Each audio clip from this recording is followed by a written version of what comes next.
Variables के लिए JavaScript में हम इसको पढ़ेंगे। अभी देखते हैं वेरिएबल्स क्या है, डिटेल में बात करते हैं। लेट सॉरी var let और const। सो ये कीवर्ड्स हैं जो जावास्क्रिप्ट में यूज होते हैं वेरिएबल को डिक्लेयर करने के लिए। लेट var const पे जाने से पहले हमें ये जानना जरूरी है कि वेरिएबल्स क्या होते हैं। देखिए, मैं एक आपको कंसेप्चुअल पहले ओवरव्यू दे रहा हूं। मैं कहता हूं कि भाई कल को यूजर क्या करेगा, एक इनपुट में डाटा टाइप करेगा। एक इनपुट ले ले, यहाँ पे मैं आपको दिखा देता हूँ। इनपुट लेके लेट्स सपोज यहाँ पे क्या कर रहे हैं, एक काम करते हैं, सेंटर में ही नजर आए बल्कि कोई यहाँ पे क्या, एक इनपुट का आप टैग ले लो, ठीक है। सो यहाँ पे आपको ये इनपुट नजर आ रही है। मैं कहता हूँ कि यूजर जिसमें यहाँ पे कुछ टाइप करेगा। लेट्स सपोज कि आप एज कैलकुलेटर बता रहे हैं और इसको हम यहाँ पे टाइप कर देते हैं, इस इनपुट की डेट, ठीक है। डेट पिकर बन गया हमारा ये। और इसी के साथ यहाँ पे आप एक बटन ले लें और एज,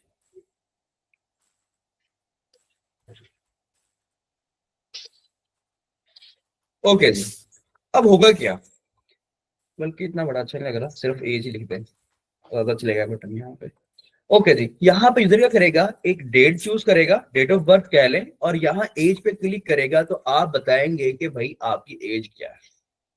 अब यहाँ पे सिनेरियो क्या है, यूजर ने जो इनपुट में टाइप किया, मुझे सबसे पहले कैलकुलेट करने से पहले उसे कहीं ना कहीं स्टोर करना पड़ेगा अपने किसी फंक्शन में पास करने के लिए, सही है।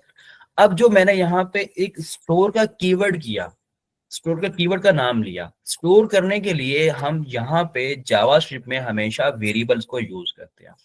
वेरिएबल्स की जो मैथ में या आप डेफिनेशन पढ़ते हैं, आप कह लें कि ऐसे वैल्यूज होती हैं जिनकी वैल्यू कंटिन्यूसली चेंज होती रहती है। बट मैं यहाँ पे, ये तो है चेंज हो सकती है, वो तो किताबी हमारी एक डेफिनेशन होगी, बट वेरिएबल जावास्क्रिप्ट में हम कहेंगे कि वेरिएबल हम वैल्यूज को स्टोर करने के लिए यूज कर रहे होंगे। अब वेरिएबल के जब भी हम डिक्लेयर करेंगे, हमारी जो सिस्टम की रैम है उसके अंदर कहाँ वो उसको स्टोर करता है हमारा कंसर्न नहीं है। बट जैसे ही हमने एक वेरिएबल को डिक्लेयर किया, उसकी एक मेमोरी एलोकेशन हो जाती है जिसके अंदर हम कोई भी डाटा टाइप स्टोर कर सकते हैं।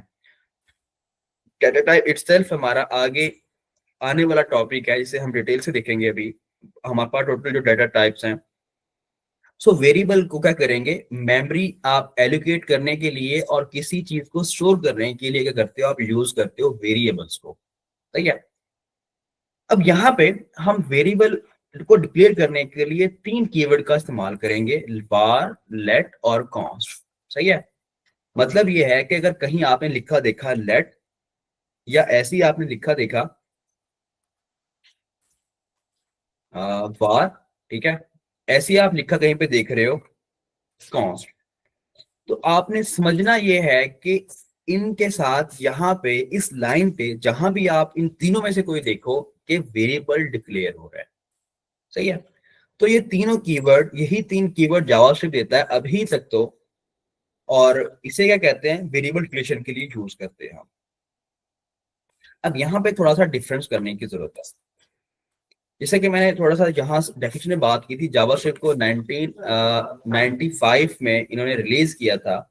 सो उसके बाद इसमें इतना कोई काफी टाइम तक कोई मेजर चेंजेस नहीं हुई है। 1997 में शायद को चेंज किया था इन्होंने, फिर उसके बाद कोई मेजर चेंजेस नहीं होती, शायद कुछ साल बाद चेंज करते हैं, उसमें हमें जानने की जरूरत नहीं है। जो इसका जो मेजर चेंज आता है वो आता है 2015 के अंदर, ठीक है, जिसे हम ES6 के नाम से भी जानते हैं, ECMAScript 6 भी कहते हैं उसको। अब ये 2006 में किया क्या था, इन्होंने जावास्क्रिप्ट के अंदर बहुत सारे नई चीजें इंट्रोड्यूस करवाई, बहुत सारे फंक्शन, बहुत सारे फेज इंट्रोड्यूस करवाए। तो इसीलिए ES6 से आगे जो टाइम है 2015 के बाद इसे बूम मिलना स्टार्ट होता है, ठीक है। तो एक जो मेजर रिलीज आई ES6, उसमें इन्होंने कुछ नई चीजें बताई। यहाँ पे जो वार के साथ वेरिएबल डिक्लेरेशन है, ये 2015 से पहले यूज होता था। तो 2015 के बाद इन्होंने लेट और कॉन्स्ट को इंट्रोड्यूस करवाया वेरिएबल मतलब डिक्लेयर करने के लिए। इसीलिए मैं कह रहा हूँ कि इन फ्यूचर में भी कोई और भी यहाँ पे ये इंट्रोड्यूस करवा दें, पॉसिबल है, बट लगता नहीं है। लेकिन यही अभी तक सही चल रहे हैं, कोई ऐसे इश्यूज नहीं है। अब इनको हम एक्सप्लोर करते हैं कि वार क्या है, लेट क्या है और कॉन्स क्या है। मैंने वार लिखा, मतलब मैं इस लाइन पे, लाइन नंबर 15 पे एक वेरिएबल डिक्लेयर करने जा रहा हूं। अब उसका नेम क्या होगा, मैं कहता हूं कि एज। ये जो मैंने एज लिखा, ये यहाँ पे उस वेरिएबल का नाम हो गया। ठीक है।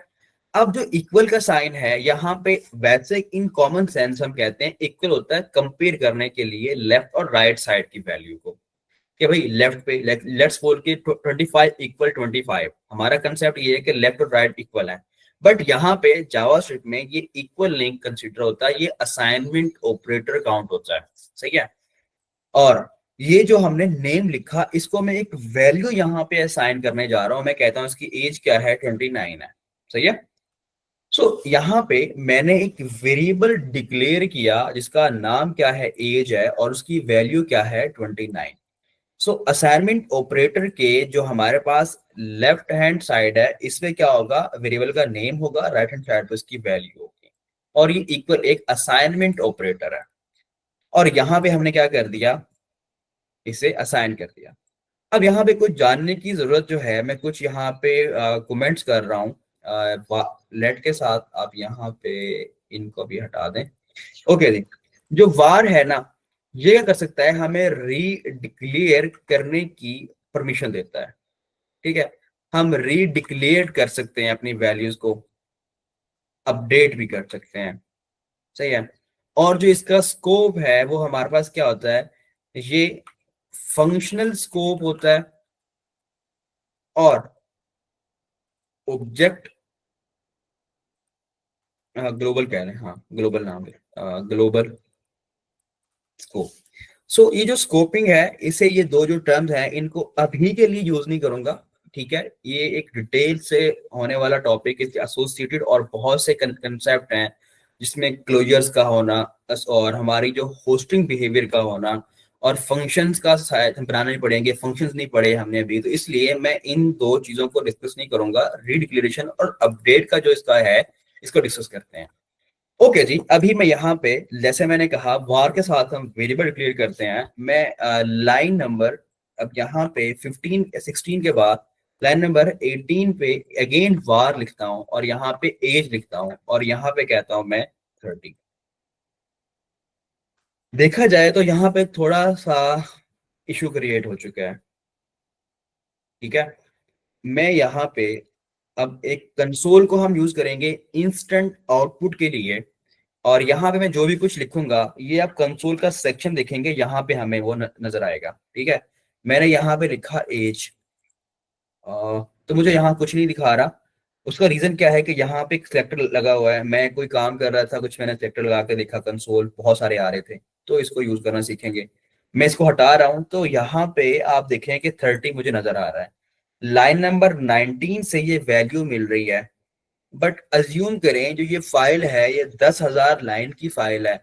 मैंने लाइन नंबर 200 पे कहा कि एज इक्वल है 29 के, और 1,000 लाइन के बाद मैंने री डिक्लेयर कर दिया। कुछ दिनों के बाद मैं दोबारा आया, मुझे याद नहीं रहा मैंने ये वेरिएबल ऑलरेडी यूज कर लिया है, और मुझे यहाँ पे 30 कह दिया। अब मैं अज्यूम ये कर रहा हूँ कि जो मैंने स्टार्ट में 29 डिक्लेयर किया था वो मुझे मिले, बट यहाँ पे वो नहीं मिल रहा, ये 30 दे रहा है। तो अनएक्सपेक्टेड बिहेवियर हो गया। ये यहाँ पे री डिक्लेयर करने दे रहा है मुझे। ठीक है। तो री डिक्लेयर नहीं करना चाहिए। हाँ, होना ये चाहिए था कि भाई मैं ये काम कर पाता। सही है। अभी ये सेंस क्रिएट कर रहा है। अब थोड़ा सा यहाँ पे ख्याल रखिएगा, मैंने यहाँ पे वार का कीवर्ड यूज नहीं किया, मतलब मैं यहाँ पे इस लाइन पे वेरिएबल डिक्लेयर नहीं कर रहा हूं, यहाँ पे मैं वैल्यू असाइन कर रहा हूं। सही है। अगर मैं यहाँ पे जो वेरिएबल पहले हमने डिक्लेयर कर चुके हैं उसको डायरेक्ट वैल्यू, नई वैल्यू दे रहा हूं, मतलब सिंपल सा ये मतलब है। मैंने कहा एक बॉक्स है, बॉक्स के अंदर मैंने नाम लिखा शूज का, उसमें मैंने शूज रख दिए। कल को मैं उसमें से शूज निकाल के कोई नया शूज रख दूं, तो ठीक है, वो वैल्यू अपडेट होगी, ना कि एक नया बॉक्स क्रिएशन हो गई। सही है। तो सेम वैसे ये वार जो है, अगर मैं कीवर्ड यहाँ पे वार लगा दूं, इसका कंसेप्ट क्या हो जाएगा कि नया वेरिएबल डिक्लेयर हो गया। सो जो हम वेरिएबल पहले डिक्लेयर कर चुके हों वो उसी नेम से दोबारा डिक्लेयर नहीं होना चाहिए, है ना। तो ये यहाँ पे है। तो ये बिहेवियर तो एक्सेप्टेबल है, बट जो पहले बिहेवियर था वो एक्सेप्टेबल नहीं था। तो सिंपल हम वार के साथ वेरियस वैल्यूज को रीडिक्लेयर कर सकते हैं और अपडेट भी कर सकते हैं। तो ये हो गया हमारा वार। आगे चलते हैं। अब यही जो इशू है ना, जो मैंने दिखाया कि रीडिक्लेयर करने दे रहा था, ये हमें रिस्ट्रिक्ट नहीं कर रहा, कोई एरर शो नहीं कर रहा, ये मसला था वार के साथ। तो इस चीज को हैंडल करने के लिए उन्होंने दो कीवर्ड्स और दिए, एक लेट करके, ठीक है, और दूसरा क्या है हमारा कॉन्स्ट है। अभी हम लेट को डिस्कस करते हैं। अब जो लेट है ये आपको क्या करता है, ये आपको रीडिक्लेयर नहीं करने देता, नॉट रीडिक्लेरेशन कह लें, आपको नहीं अलाउ करता, ठीक है। बट ये क्या कहता है कि भाई आप क्या कर सकते हो, अपडेट कर सकते हो। और जो ये हमारे पास लेट होता है, ये सिर्फ और सिर्फ ब्लॉक स्कोप होता है अभी के लिए। इस स्कोप को यहीं पे क्लोज कर देंगे इसके लिए भी। इसकी स्कोपिंग सिर्फ क्या है, ब्लॉक स्कोप है, बट ये रीडिक्लेयर नहीं करने देता, बट अपडेट करने देता है हमें। वो कैसे, मैंने यहाँ पे अगेन लिखा एज इक्वल है 29 के। आप देख रहे हैं कि मैं एक अगेन वेरिएबल डिक्लेयर कर रहा हूँ, उसकी वैल्यू क्या 29 है। अब मैं यहाँ पे अगेन लिखता हूँ लेट, और मैंने एज लिखा तो उसने मुझे वहीं पे रोक दिया। वो मुझे कह रहा है कि भाई नहीं, यहाँ पे एक कंसोल में ऑटोमेटिकली यहाँ पे डेवलपर मोड कंसोल में एरर थ्रो करता है जो पेजेस पे आ रहे होते हैं, बट यहाँ पे भी आपका वीएस कोड इतना इंटेलिजेंट है, वो यहाँ पे खुद बता रहा है कि भाई आप कर क्या रहे हो, कि आइडेंटिफाई किया उसने एज ऑलरेडी डिक्लेयर्ड हो चुका है और उसको आप डिक्लेयर करने जा रहे हो। अब इससे वो गलती थी ना, वो यहाँ पे हमने उसको, यहाँ पे इसने अपने कह लो कि ठीक कर लिया। अब 10,000 लाइन के बाद भी अगर ऐसा वेरिएबल डिक्लेयर करता हूँ जो ऊपर कहीं डिक्लेयर हो चुका है, तो वो हम दोबारा डिक्लेयर नहीं कर सकते। जावास्क्रिप्ट जो है वो केस सेंसिटिव है, ठीक है। अगर मैं उसको ये कर दूं, अब ये टोटली डिफरेंट एक वेरिएबल हो गया, ठीक है। वो स्मॉल में है और ये हालांकि हमारे लिए तो एज ही है, बट यहाँ पे लास्ट में हमने कैपिटल लिख दिया। तो ख्याल रखिएगा, जो वेरिएबल हैं वो क्या होते हैं, ये सारा के सारा जिसमें जावास्क्रिप्ट है ना, पूरी जावास्क्रिप्ट वो केस सेंसिटिव काम करती है। आप ऐसा अज्यूम नहीं कर सकते, जैसा कि हमने इंडेक्स डॉट एचटीएमएल में पढ़ा था, कि आप ये बटन जो है ना, इसको आप फुल कैपिटल लिख दो तो इसे कोई फर्क नहीं पड़ता, ये उसको फिर भी बटन ही समझेगा। आपने बटन लिख दिया, अभी यहाँ पे इसके स्पेलिंग गलत है यहाँ पे, क्योंकि वो हमारा कीवर्ड ही नहीं रहा, तो अभी भी उसको बटन ही कंसीडर कर रहा है। यहाँ पे आप देख लें बॉडी में आके, यहाँ पे अभी भी बटन ही कंसीडर कर रहा है, चाहे कैपिटल लिख लिया आपने। बट जावास्क्रिप्ट इस यहाँ पे इस मामले में रिस्ट्रिक्ट करता है कि भाई आप चीजों को की सेंसिटिव रखोगे। तो अब ये सेम वेरिएबल है जो फिर डिक्लेयर नहीं करने देगा। अच्छा, दूसरी बात थी अपडेट। हाँ, अगर मैं अपडेट करना चाहूँ तो मैं इसको अपडेट कर सकता हूँ, ये टोटली मेक सेंस कि भाई ऐसा कर सकते हैं। तो यहाँ पता चल रहा है कि वेरिएबल जो एज डिक्लेयर था, मैंने इसको नई वैल्यू असाइन करना चाहिए, सही है। तो यहाँ पे ये हमारा लेट का बिहेवियर हो गया। आगे आता है कॉन्स्ट है। मैंने कहा कॉन्स्ट पाई एक ऐसी वैल्यू है जो कि चेंज होती है, जिसके लिए आप अधीर यहाँ की तरफ आता हूँ, मुझे जस्ट एक दो लाइनों में टाइम देना।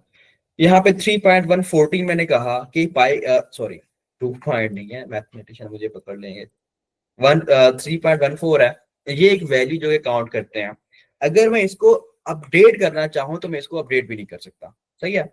जैसे ही आप अपडेट करना चाहेंगे तो यहाँ पे आपको एक एरर शो कर देगा। मैंने कहा 3.15 कर दो राउंड ऑफ करके, बट यहाँ पे मुझे एरर शो कर रहा है, टाइपो एरर है, कि भाई आप एक कांस्टेंट वेरिएबल को अपडेट करने की कोशिश कर रहे हो।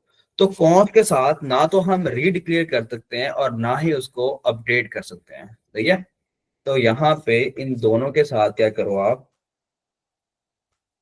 नॉट का एक वर्ड लगा दो, ठीक है। सो कॉन्स्ट के साथ ना तो आप अपडेट कर सकते हो, बस आप डिक्लेयर कर सकते हो यहाँ पे। तो ये दोनों बिहेवियर्स नहीं मिलते। सो ये कहानी हमारी, इसको आगे देखते हैं चल के थोड़ा सा।